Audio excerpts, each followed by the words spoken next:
রাহমাতুল্লাহ। কি লেখছে? খেটে বড় হও, চেটে নয়। সুতরাং নেতার 5-8টা বড় হওয়ার চেষ্টা করো না, নিজে কিছু করো, বড় হও, ইজ্জত পাইবা, ভালোবাসা পাইবা, সব পাইবা। নেতার পাছাটা বন্ধ করো।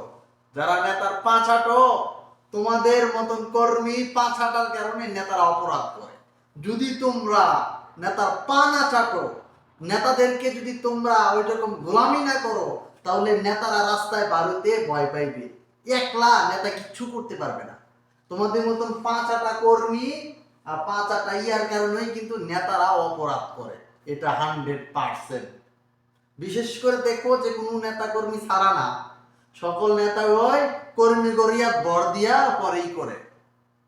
তো সুতরাং পাঁচাটা আমি বন্ধ করো, খেটে খাও।